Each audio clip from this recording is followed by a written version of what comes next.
Imagine there's no heaven. It's easy if you try. No hell below us. Above us, only sky.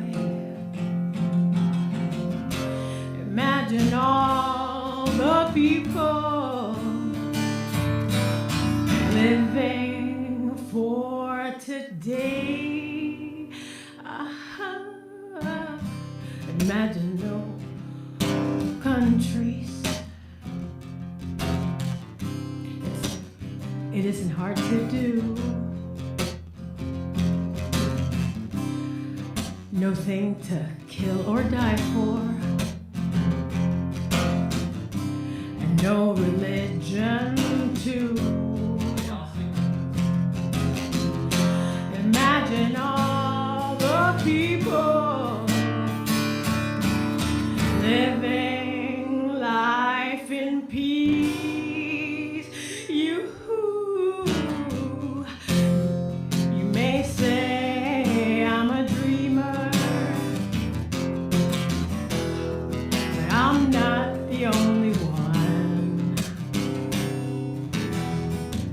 Hope someday you join us, and the world will live as one. Welcome to Little Big Voices Live!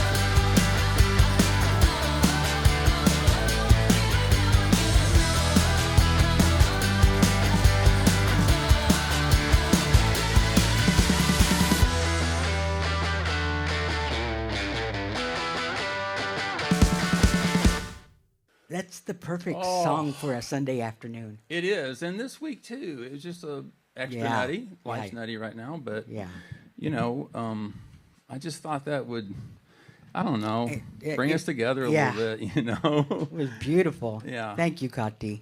Oh, in fact, my gosh.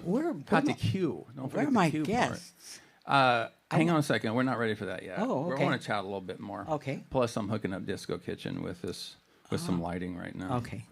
Yeah.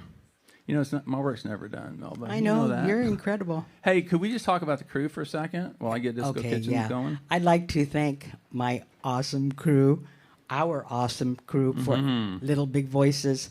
I mean, really, we wouldn't be able to do this without our crew. We have Federico on camera. Yeah, give it up for Federico. And then we have Sparkles on audio. Oh, and she does sparkle. And does she? And she was working all morning. How did she get that name, you think? Well, I think it's because she makes the sun with everything. She makes the sun? Yeah, she makes the sun. She, that's like a... That's a lot of responsibility. I know, but that's what she does. That's why we invited her. Yeah. Then we have Lalo, my pal Lalo, running the audio switcher. By the way, you can buy vowels all day long with his name. Yeah. You know? Yeah. He'd be great on Wheel of Fortune. Yeah. You know, you'd get like one thing. Lalo, I've been calling you Lola all week. And I just think that's unfair. It's just one little character thing change, and all of a sudden, I'm at the Copacabana. Yeah. You know? Well, It's I was really impressed that Lalo just walked in. He fits so well with the crew. No, his performance background gave him, you know, confidence. So he's done now. This will be his second episode. And then last but not least, we have the truth saver, Jackson. Jack. Yes. His name is Jack, you're right. Well, I call him Jackson. unless he's in trouble. Yeah. But yeah, let's welcome our newest crew member, Jack, to the team.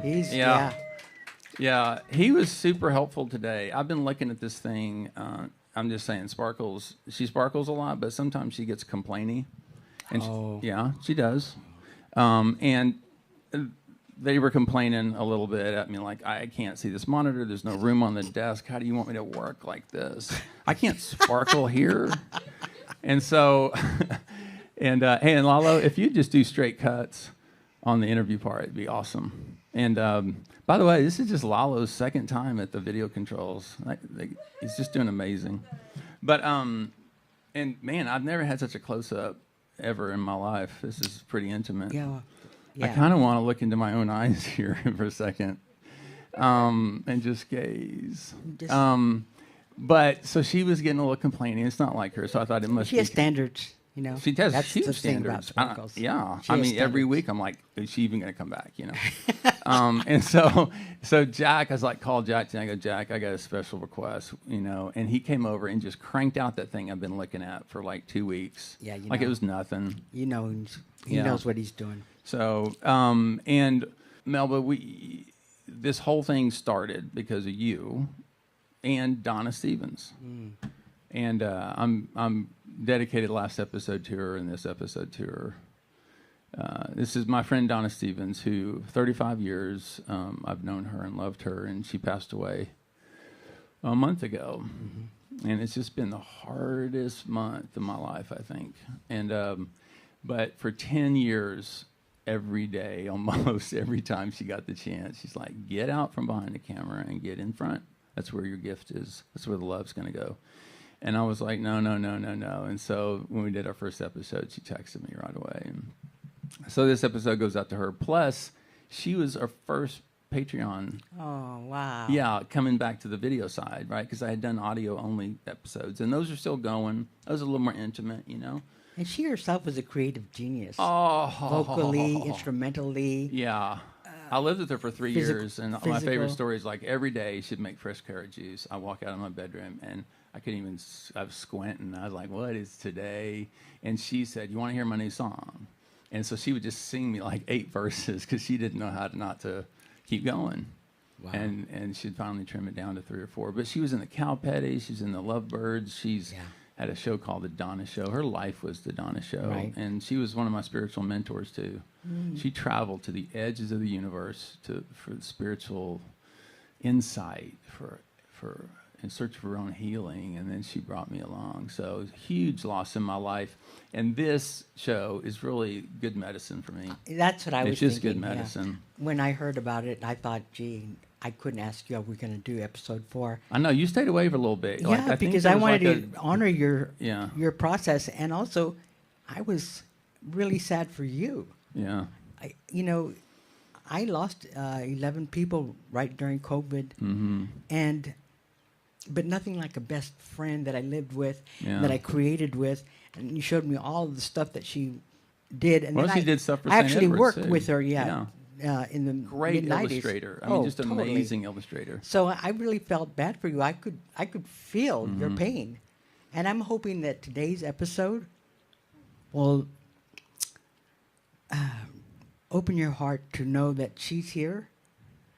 And this is what we do, whether rain or shine. It does help creators or people have creative vision like you and me and the entire crew and our guests. We need one another to get to the next stepping stone. And sometimes it does, mean that we're going to have to go back. Yeah. And luckily, I think this type of activity is a bridge for the soul.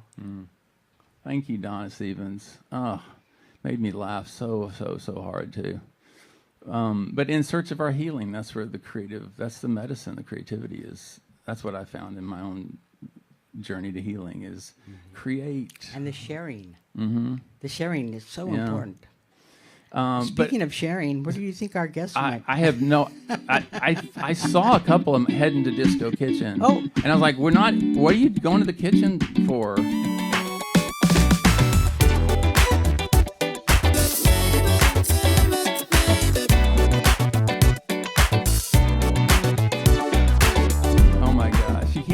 can't let guests out of your sight. That's the kind of fun you're in for today. Yeah. Well, you told me, because I was like, do you think they would do this? And you go, they'll do anything you ask. They're actors. They're actors. And I was like, is that the rule? Is that how it goes? Professionally trained actors. Yeah. I get to talk about You're that. waiting for your direction. Oh, yeah. And they can, Yeah. they're like clay. Yeah. Their training is so that they, To be clay. to be like clay and, Okay. and to be able to embody multiple characterizations. But also they just like a musician will have their scales, these actors are trained to be able to move, to be still, and Yeah. I trust them because I was a part of their training. Yeah. So first of all, why don't we do this? Why don't we go ahead and talk about the show for a second? And we'll Right. when we get the The reason I'm wanted to invite Jenny and Kati is that they gave me the opportunity to be a part of their show. Jenny has done a beautiful adaptation of a very important play called A Doll's House, and it's she described it as a queer adaptation of Ibsen's A Doll's House, and she asked me to be in it. And I wanted to be able to share what an incredible opportunity it was for me to get an email from Jenny, because I know Jenny from mid-'90s, early 90s, when out of thousands of students auditioning at UIL, when she auditioned, I was struck by her level of maturity, her bodily-kinesthetic intelligence, her linguistic intelligence, and I knew that every single theater program was going to want Jenny, and I was right. The second I walked out to see all the actors are posted from that universities want to offer them scholarships, and she was on practically every university. And so what I did is I was certain that I needed to go back to the theater faculty and beg them to give me their theater scholarship money so that I could compete with the other schools and give Jenny the very first full ride theater scholarship at St. Edward's. And I promised the faculty and the dean that they didn't know, because they had never were able to compete for the top talent in the United States. And I was certain that if we brought just one truly gifted student, it starts changing that everything. it would not only raise the caliber of other students, but it would raise the caliber of performances from guest artists. It would raise the caliber of the classes from the teachers, and faculty were cast too. So it would raise that bar. And I was willing to give up, a couple years of scholarship money for other actors to give to the costume design and lighting design and, technical design, arts administration people. If they would just give me their money, I could potentially get Jenny. And normally, auditors, people like artistic directors all over the state, they have like at least five or six scholarship students that they are really going after. I went after one. I know. And y'all, can I got just her. interrupt you for a second? Hell yeah, you did. I've known you 3 years now, something like that. Yeah. Every day I've ever seen you, you're going to get something that is important to you. Like that's just how you move, Melba. If there's a relationship that you think you move that way. If it's church and you're going to love my church, like I pity the fool that gets in your way there, because you're going to drag them over there, Yeah. and they're going to love it. And so I just think it's a gift to, I don't know, man. Just good luck out there, y'all. Because if you run into Melba Martinez and she sees a spark in you, you're going to see it. You're going to live it. You're going to love it. You're going to become something new, because she just does. She did it in me. She did it with this whole studio. She was the inspiration. Donna was the requirement, like the expectation, like you are going to do this. But you inspired me with your paint studio, and then every step of the way you've been pumping me up. I was laughing because I was doing my typical 7-minute shower before the 8-minute show starts.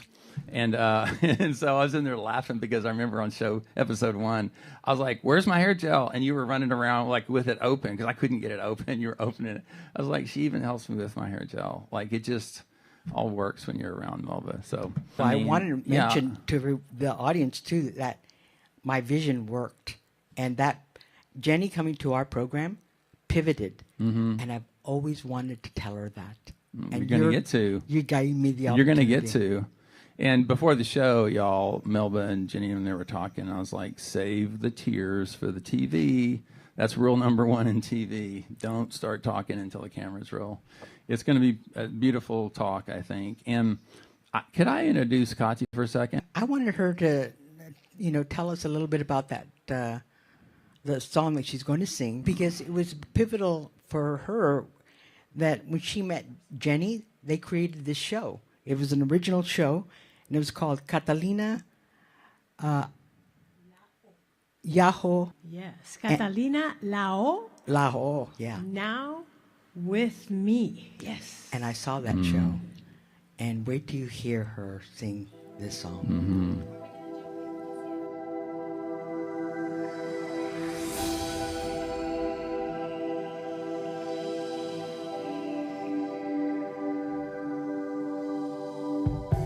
Quisiera querer, te quiero comprender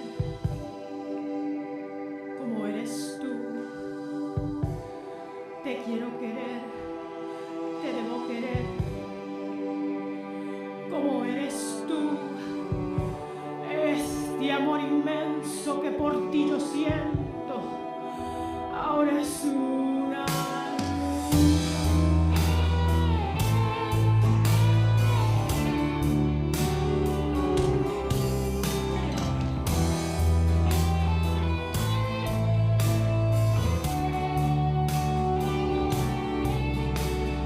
Quisiera quererte, quiero comprender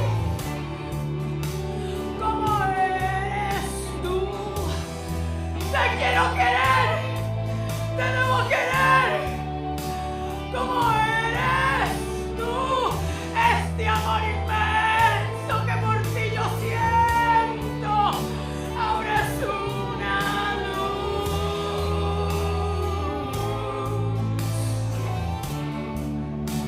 Te merezco, quisiera quererte, quiero comprender cómo eres tú.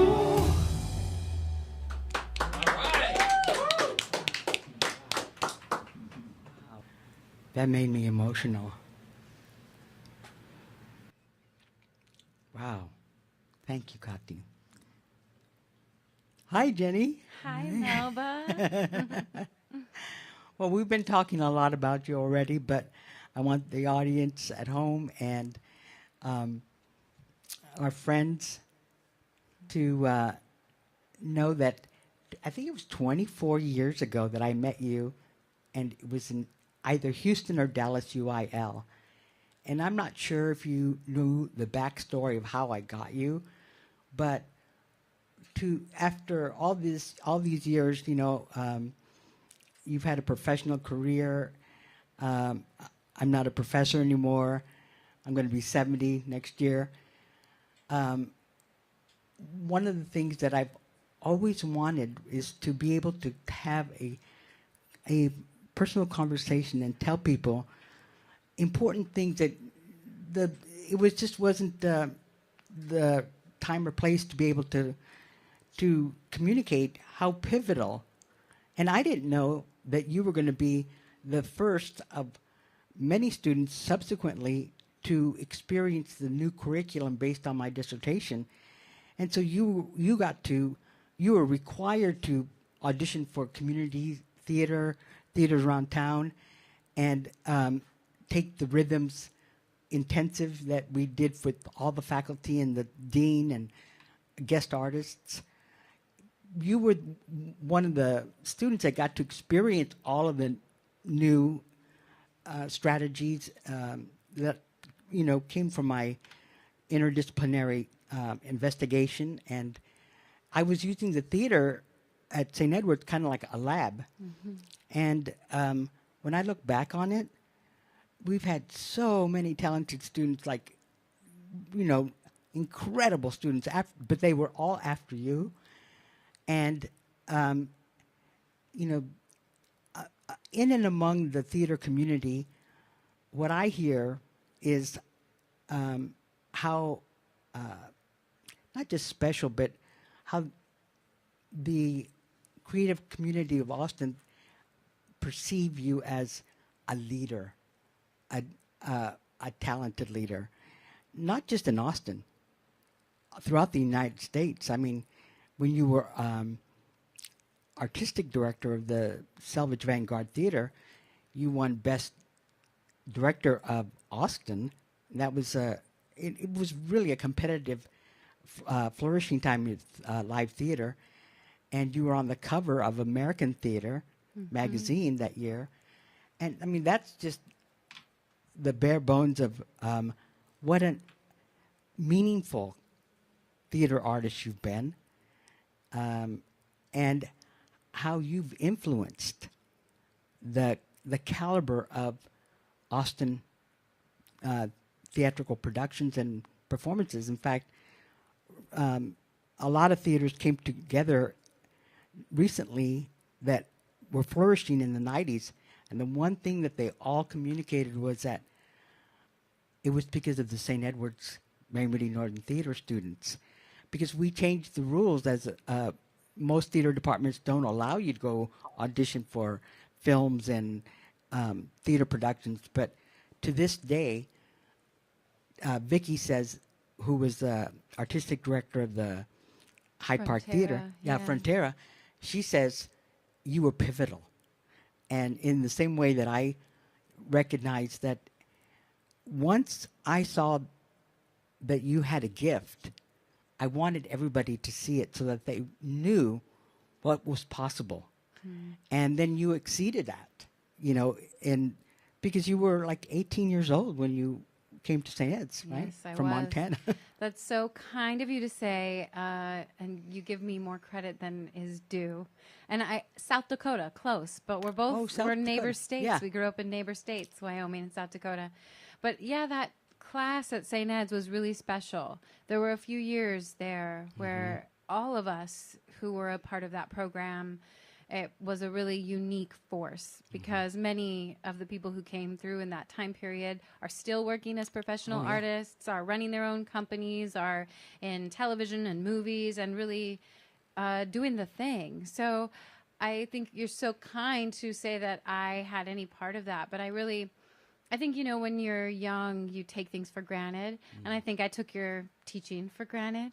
And as I've grown up and I've become more mature and experienced more of the world and more theater around the world and more academia, I've realized what a gift you gave that whole group of students, what a gift you gave me.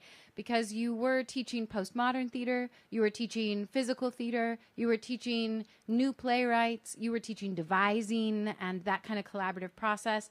And most theaters across the country, first of all, did not have women in charge. Second of all, did not have Latina women in charge. Exactly. And in the third place, we're doing very classical work, very traditional work. With the City Company. Yeah. With the number one theater company in the U.S. Yeah, you were really breaking ground. And then when I started to go into this journey of like, I'm going to get my master's, and I actually, before I got my master's, I had a round of like, I'm going to try. And I remember interviewing with a university that will not be named, but they had been very traditional up until that point. But in my interview, they were talking about how, we're redoing the program, we're doing all these change. And I was like, you're trying to become more like what Melba created. So, and now, cut to 2025, departments around Canada and the United States are into more of the pedagogy that you had actually been experimenting with back in the late 90s. And, when I was 18, I maybe was like, I don't know about this stuff. I just want to do traditional theater, but I didn't realize what a gift I was being given, actually. Right, and now you become one of the theater leaders in the postmodern experimental and holistic, lane. I did that because, and I went back to school for one reason only. I wanted to be of integrity with myself. As a professor, it was clear that students didn't know acting. They they thought because they watched all these films, oh, they knew acting, but they didn't understand that that's not where theater began. And there's something about live theater. The live is crucial. People don't understand the difference between live theater and a film or media. Nothing, I'm not dogging that because it's become the dominant system of representation, but it's like They're different. making love to a photograph. It's not real.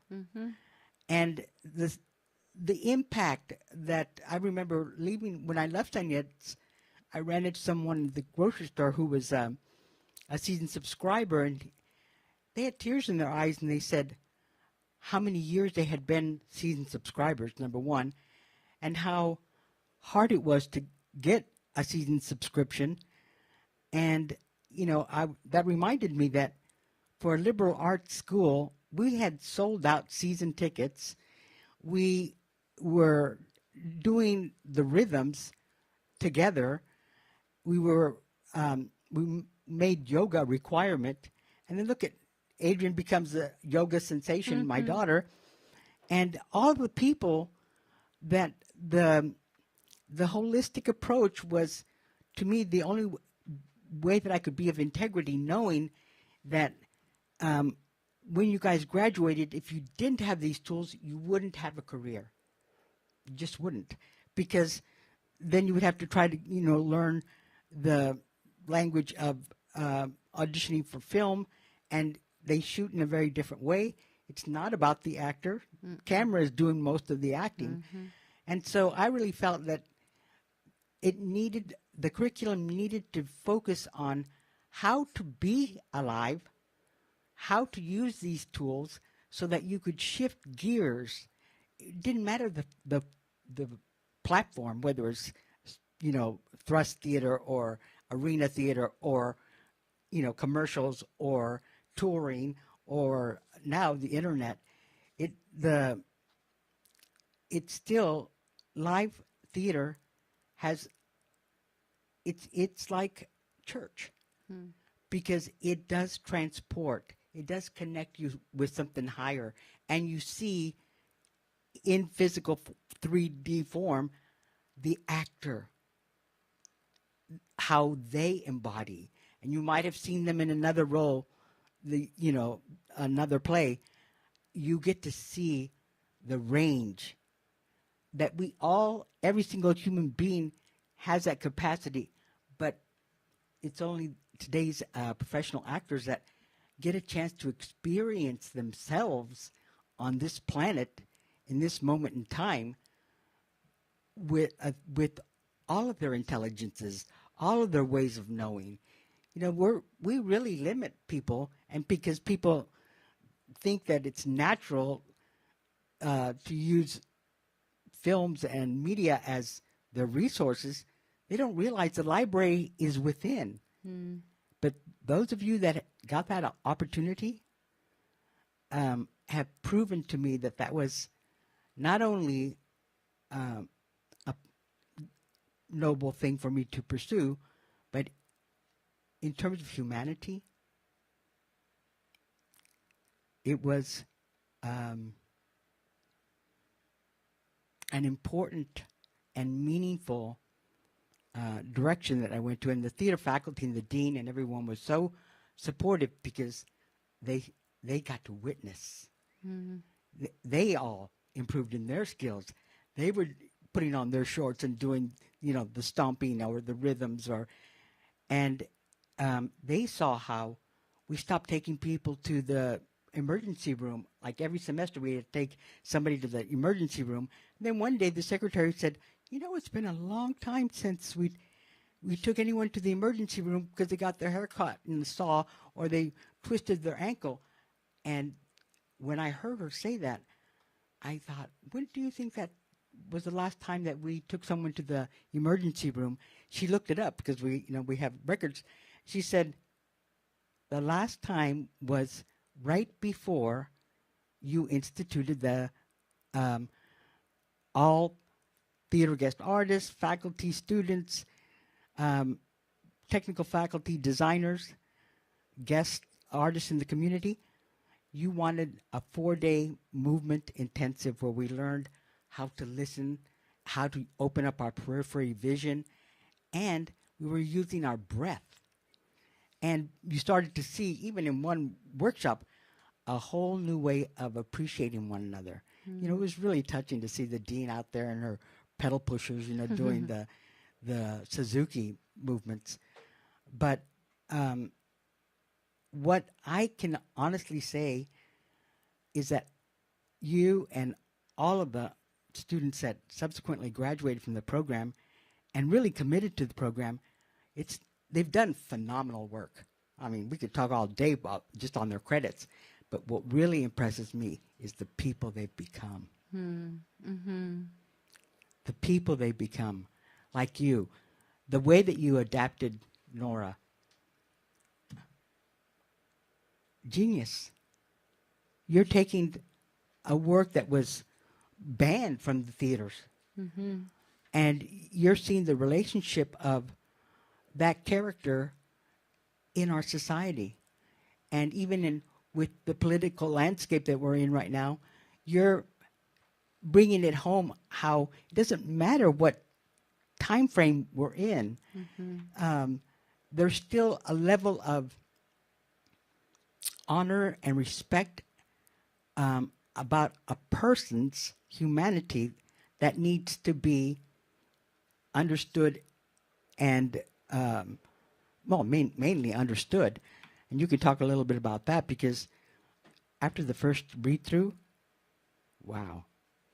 Well, I'm so excited that you have agreed to be a part of the project. It's like coming full circle. Yes, that exactly. I'm now directing my director, my mentor. So that feels really, really special and full circle to me. And I'm nervous about it because I respect you so much. And I even told my daughter, Adrian, that you had emailed me.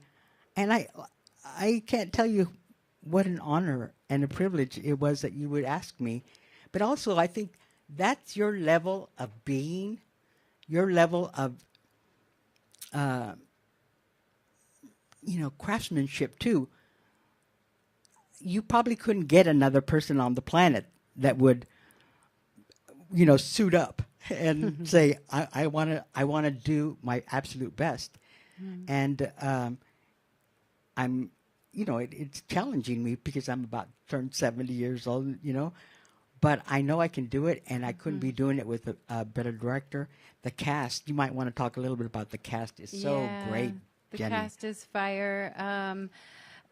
Local actors, all of them. Sarah Zarenge as our Nora. Sarah is quite prolific with Trinity Street Players, where we're producing this, but also with Austin Playhouse. A gentleman named Patrick Shaw, who is also a professor at the University of Texas in their theater department, is playing Torvald. Kati Q, who you just saw sing so amazingly, is playing Dr. Rank, and that's one of our gender swap queering of the story moments. The character Christine has also been gender swapped to be a man and is going to be Robert Joseph. Sebastian Vitale is Krogstad. And I think that was 6 people, right? Did I list everyone? Yeah. But for the first read-through, wow. Yeah. Wow. It's one of those moments where you're like, you cast everyone and you're like, I think it's going to be great. And then when you have everyone in the room and the sparks are just flying and everyone was so beautiful and nuanced and you're like, oh, this is working. That is especially nice when you've written something and you're like, I don't know how these words sound. I am trying to very much honor Ibsen's tone and poetry, and so I'm calling it a light adaptation because it's not wild deconstruction. Right. But the language did have to be changed to be modernized, and y'all just sold it so good. Like, it might be terrible, but y'all sold it. Well, it sounded great. When I first read it, I went to the original translation. I could not hardly get through it. It took days for me to actually finish it. So when I sat down with the cast, I was concerned, like, who's going to want to see this, you know? But now, oh my God. Yeah, I mean, we cut it. It's a 3-hour play that is going to be 90 minutes in our version, and there are jokes, which I don't think people there's realize. humor. That Ibsen has jokes, but he does, and so I think that will also help. I've kind of tried to narrow it down to like all these really important conflict, like instigating action moments to also just like keep our pace really tight and tense, and so. But also, what I liked about it too, your adaptation is that people are not going to get bored because not only is there like a resonant connection to what's going on today, it's clean like that. It doesn't hit you over the head on it. You're going to know it, but it's not like dogmatic in terms of preaching or anything like that. It is really, it's touching to watch a play take place. It doesn't have, the action is internal, and it's really, you know, he's talking about what he thinks a mother should be, and you can see that Nora is already jumping ahead, thinking, "Oh my God, I'm going to have to not be around my kids anymore." Right. You know, she's trying to think what he's saying about. He wouldn't want a mother line would be, you know, impact the children to the degree that he, you know, that her husband is thinking. She's already internally thinking, "Oh my God, I'm a terrible mom." You know, so there's so much beauty in the piece, but the fact that it is turned, the tables have turned, is, to me, I don't want to not recognize the impact that it has on me, and how excited people are that I said yes and I'm going for it. So you want to tell everyone about when they can actually see the production? Yes, it is November 19th to the 23rd at the Trinity Street Playhouse. And it's, I think, a Wednesday through Saturday night at 7:30 and Saturdays and Sundays at 3 p.m. 6 performances. And did I see that it's free? It is free. Oh, my gosh. Because the Trinity Street Players is actually a ministry of the First Austin Church. So as a theater ministry, all of our services are free to the public. Now talk about that. I love it that it's a ministry. Yeah. So, oh, my God. First Austin Church, it's right downtown on the corner of Trinity and 9th Street. Yeah. And they have a mission to be a church that is centered on arts and social justice. And so to that end, we share our space with a couple of really great nonprofits that I won't go too far into now, but I'm really proud of actually this church's action and their action meeting their mission. And then we also have this theater ministry, which is the Trinity Street Players. And we have a theater on the 4th floor of the church. It's beautiful. It's a legitimate, awesome little thrust space, really intimate. We produce one main stage show a year, which is our Nora Doll's House will be this year's main stage show. And then we do script developments, and we also do variety shows, which we have a variety show coming up on September 22nd. Now, talk to me about that, because I think that's so darling. Yeah. And I'm really intrigued by the ministry. Oh yeah, it's an amazing heart-driven organization. But the variety hour is called JK's Just Kidding Variety Hour. Oh, wow. That Kathy and I host, and we host it every equinox and solstice. And so we've got the fall equinox coming up, right around the corner. So that's our next show. I want people to see some of the photographs that you have of that, because they're so cute. Because Kathy is your partner now, and it's amazing the caliber of work and the amount of work that the two of you have generated. I can tell that the creativity between you is really, it's touching. It touches me because it's meaningful. Thank you. I want to make sure that we get to see the photos of your KT. These photographs And are they're by a very brilliant empowering. photographer, Minerva Villa, who is a local Lens of Athena photography. If you want to book her. She makes us look real good. Well, the variety show that you have, it's so cute. It's called Kate JK. And that's our initials. And you're doing that a lot then during the equinoxes. So yeah, we'll have one every change of season. So this is our third one coming up. And I'll tell you, it feels really healing. So far, the other two variety shows, whenever they're done, we're like, wow, it just felt really good to be in community. And like you're saying about the power of live performance, I think that we have become pretty disconnected because we're on our devices and our phones and we're working from home and there's all this separation. But we need each other. And we actually crave that community. So the audience also feels that way. Like afterwards, Kathy and I are bombarded by people who are like, oh, I just feel fed by watching all these different artists across mediums from Austin share their different talents, because we have a musician, a dancer, let's see who else, an improv artist this coming week, and a filmmaker. And Kathy will be performing another song, and I'll maybe just tell some jokes and do some poetry. Well, think about it. When people think about theater today, they think about musical theater or entertainment. And that's, one function.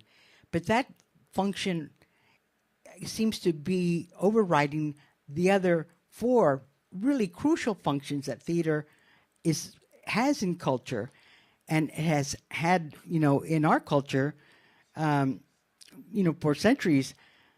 But the healing aspect, the celebration through, historic stories like, the Greek, the canon of Greek plays, but also, like Death of a Salesman. And those pieces are, the way that they function is healing, educational, and kind of like an elevation of not struggle but pain. How there's not a culture, not a village that doesn't experience that trauma, that suffering, and it's got to be channeled or used in a different way.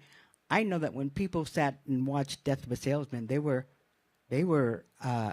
quiet. Oh, Playing for Time. I directed you in Playing for Time, and you were spectacular. Right. Oh, my God. But during that show, who would want to do a play about, the French being, put into train cars to go to Auschwitz? Of all the plays that I ever directed or produced, the importance of that play, I can't, speak enough about, because that happened right after 9/11. And that was hard to go into rehearsal. I remember being in rehearsal that day. Yeah. Well, since I am speaking about the function of live theater, I want to do a demonstration by going back to Kati. Let's do it. Yeah, because you exemplify the importance of those other ways that theater functions, and the way you're talking, Jenny, about the ministry. I was thinking about this not too long ago. I was hoping that at some point, just out of need, that we would forget the whole disciplinary boundary and understand what a truly gifted actor can do when we witness them. Hello. This song is called Lágrimas Negras.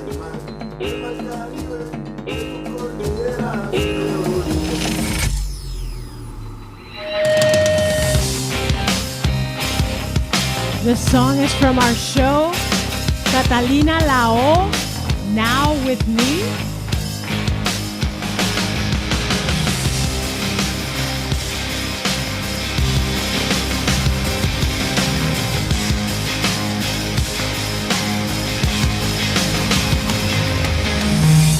Llorona soy, divina soy, sabrosa soy, hija del mar Caribe, de tus costas soy.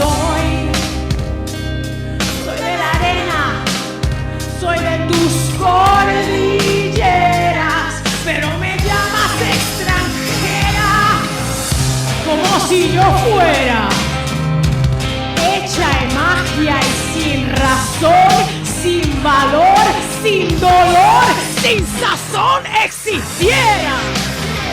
¡Ja! Y el que le guste la bomba y la plena venera, este tema que no se discute porque no hay problema. Llorona soy, divina soy, sabrosa soy, hija del mar Caribe, de tus costas soy. Soy de la arena, soy de tus cordilleras, pero me llamas extranjera. Caen de mis ojos estas lágrimas ajenas. Quiero que de mí salieran estas lágrimas negras. Estas lágrimas negras.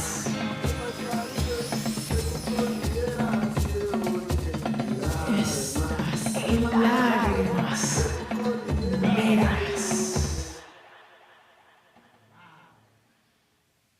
Wow. Woo, doggy. Thank you for that commitment, that passion.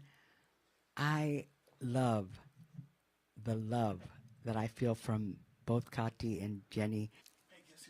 I wanted to thank you, Mark, by the way. Hey, what are you doing? I wanted to thank you. Thank you for dropping in like that, you know? Dude, it's golly. Isn't it great? I mean, I have chills. Yes. I had tears.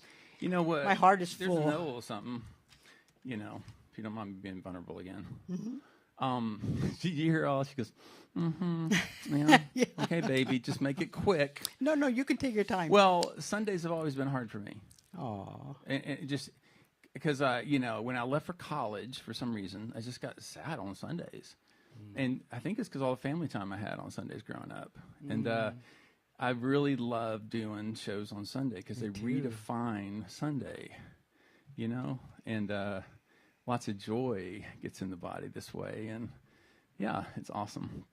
Yeah, these, oh, my gosh. Well, you created this, and you know what? The fact that you gave me this opportunity, I will be forever grateful because do you realize what an opportunity it is for me or any professor to get an opportunity to thank or to even communicate the potential that they sparked? Mm-hmm.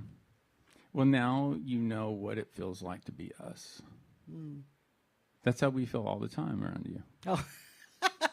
Now, you know, I'm like, crew, the people that know Melba, is that true? Yeah. That's how we feel. That's why it's so like a crazy love fest with our clothes on, you know? I mean, it's just love. It's love. And so that's, yeah. There's just certain people that have x-ray vision into others' lives and they can see the gold. And you're just one of those people. You can just see the gold. You, by the way, she can see the shadow, too. Well, no, you know what? That's the nicest thing anybody could say because, and I love what Jenny said when she said, you know, she started to understand that there were no other Latina artistic directors, you know, experimenting with lighting and movement and sound and, you know, getting the other theater faculty to give them their scholarship money. But I have to hand it to the administration and theater faculty at St. Edward's. For the longest time, they were so in awe. But, you know, it was the students and their caliber of performances and the guest artists. But at some level, at some point, I think when you're operating really high, you start to think that maybe it's not, well, like some of the technical faculty thought that I was driving them too hard, and some of the students thought I was driving them too hard. And you and I have talked about that. Yeah. You and I have talked about people's reaction to our love. I call it love. It's this thing growing out of us that we see something and we just want it so bad that sometimes we're short with our words, maybe, or like even before the show. I mean, oh my gosh, just close up. I'm so crazy close. So up. handsome. No, it's fine. But even before the show, I was a little bit of a mess. You know, I was kind of cranky about stuff, and I've learned about the business of going live is that the compression of any shadows or the compression of any fears or insecurities start pressing in, and then you get to release it when you hit the go button. You know, even us going live there was some problems tonight. You know, so it's that being able to hold that space, and you held a great space for me tonight before the show because, you know, I was cranky, and then now I'm not. But So. look what you created, and I, if anyone even has a tiny bit of, you know, energy regarding things that you want to do, and you want to contact Mark about being on the crew, Oh, or dude, like come participating, on the show. or, you know, Yeah. you want to share your gifts, contact him because I really believe you're doing something very meaningful with this Thanks. live Little Big Voices. Yeah. I mean, like I said, I've done 2 episodes, and boy, they last, and it's to me a gift. That how is it that this would happen? Yeah. That I would get this opportunity. It's beautiful. grace and love. I think the sky is falling and opening at the same time right now. I really do. So let's all go create. Let's all go make a picture and hand it to somebody like Donna would do. She would just see someone on the street, she'd draw a picture and hand it to him, or she'd take a photo, or she would start a GoFundMe for some street musician on the spot. She was like that too. So yeah, go draw something, go sing something, go Or go paint make some something. jewelry like she made you that necklace right there. Oh, there it is. Yeah. Yeah. I bet you can awesome? gift the audience by showing them what just she made. Amazing. Wow. But Here, let me see. yeah. So, but yeah, I think if we could just go do that, it neutralizes fear. I personally just have not the belief or the opinion, I guess, that the opposite of fear is love. You know, it's not confidence necessarily, that can come too, but just love. So with all the long shadows falling on our you know, world, the shadows get longer, the love gets stronger. It can. So let's just go do that. Let's go hug somebody, or say hi, or buy someone a hamburger and say hi, you know. Or they could come to Nora. Yes, come to Nora. Oh my gosh, I'm going to Nora. I mean, that is Yeah. a very important piece. And, Yeah, definitely go tickets to are Nora. free. Yeah. I want to So- thank Jack, definitely, for Yes. being a part of the crew. Federico, you're awesome. And Sparkles, you're awesome. Yeah. And Lalo, I love you. You're awesome. And Shimmy, we miss you. And Shimmy, we miss you. Yeah. Yes. And all of you, thank you so much for being here. Thank you. All right. We'll see you next time. Thank you. Yes. We'll see you next time on Little Big Voices.